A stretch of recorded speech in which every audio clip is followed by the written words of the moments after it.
you guys, it's Vijaya back at you with another video, and in this one I'm going to show you how to make one of my favorite breakfast dishes, appam.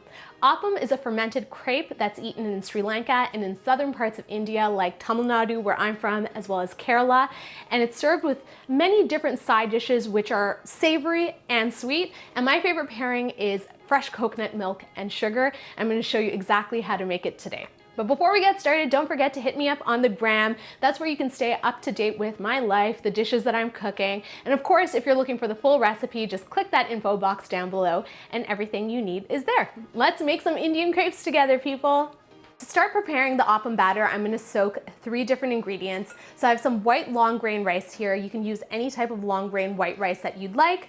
I also have a little bit of Urad Daal, and that's what's going to help with the fermentation process, as well as some fenugreek seeds. And what the fenugreek seeds do is that they add a lot of great flavor to the batter, but most importantly, when our appams or our Indian crepes start to cook up, they're going to give it such a beautiful golden color and help them crisp up.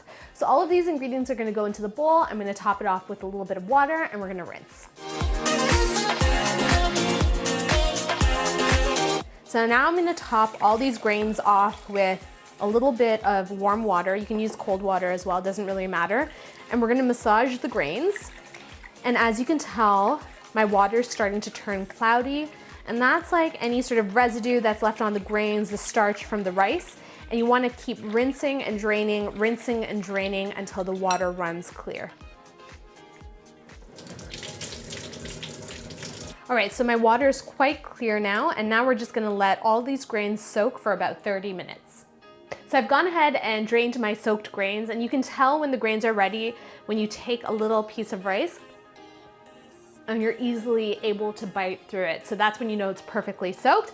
And now is the fun time, the fun moment, where we're gonna blend everything together. So I'm gonna add my grains to this blender with just a touch of water. We're gonna blend it until it forms a thick paste, then add a little bit of more water so that it blends up into a nice fluid batter, as well as some salt. We're gonna add some salt too.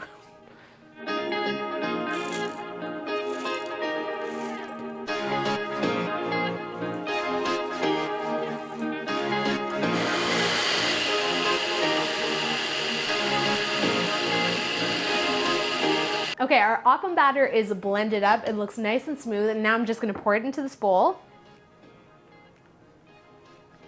And the batter has this gorgeous, thick texture to it, almost similar to heavy whipping cream. And now is where the magic happens, okay? We need to ferment this batter. If you don't plan on fermenting it right away, you can pop it in the fridge. Otherwise, you're gonna leave it on the counter in a nice warm spot for about 7 to 8 hours. And that's when all the magic is gonna happen. The batter is gonna sour a little bit. It's gonna increase in volume, and that's when we know that it's ready to make. So just cover it with like a loose towel or a paper towel, leave it on the counter, and then check back on it in 7 to 8 hours. All right, so my batter has been hanging on the counter for about 7 to 8 hours, and it has really transformed. I'm gonna show you exactly what I mean. When I put my whisk in, oh my gosh, look at that texture. It's like the texture of really softly whipped cream. It's so much lighter than it was when we started out. And we're gonna add a couple of more things to the batter. I have some baking soda and a little bit of water to thin it out, and then we'll be ready to make our appams. So in goes my baking soda, and that's what's gonna help our crepes become super lacy on the outside as well as spongy in the middle, and then just a little bit of water to thin things out. And we're just gonna gently whisk that into the batter to incorporate. Okay, this looks amazing. So it's slightly thinned out a little bit like thin pancake batter. That's when you know you're good to go. And now we're gonna make our appam. So I have a nice little appam pot that's gonna be heating up behind me. We're gonna pour the batter in. I'm gonna show you the exact technique so that you have a nice spongy, thicker middle and lacy, crispy edges. Let's do it. So now we're ready to make our appams, and I have a non-stick appam pan that I'm heating up, and it's concave in nature. So if you can't find an appam pan per se, look for a pan that's sort of curved like this, and hopefully it's non-stick, because that's what's gonna help the appam release from the pan as it cooks up.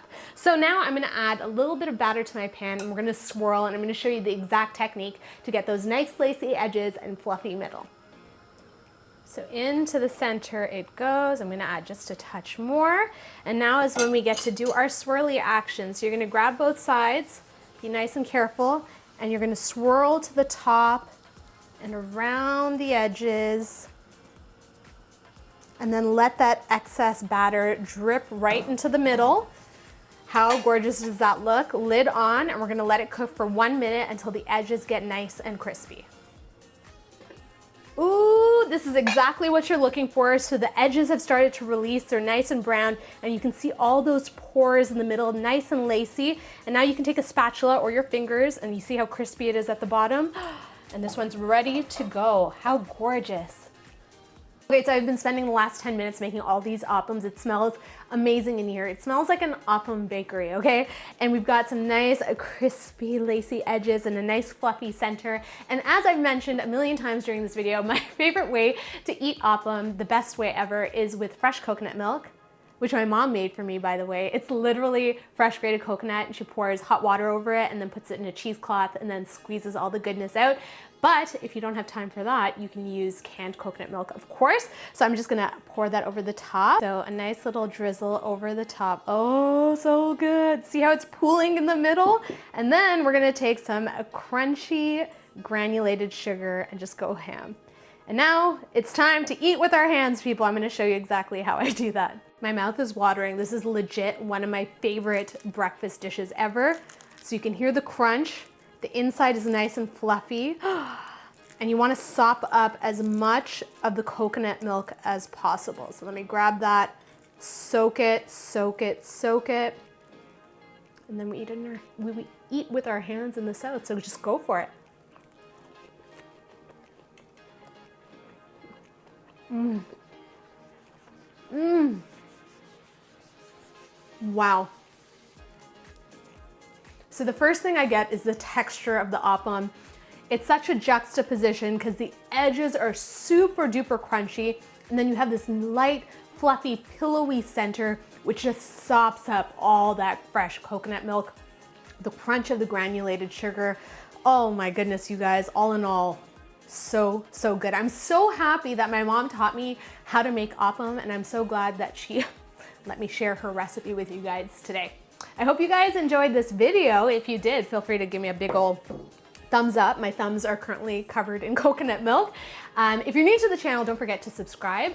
We're posting videos every week. And of course, if you're looking to leave a comment or a suggestion or get in touch with me, leave it in the comments box down below.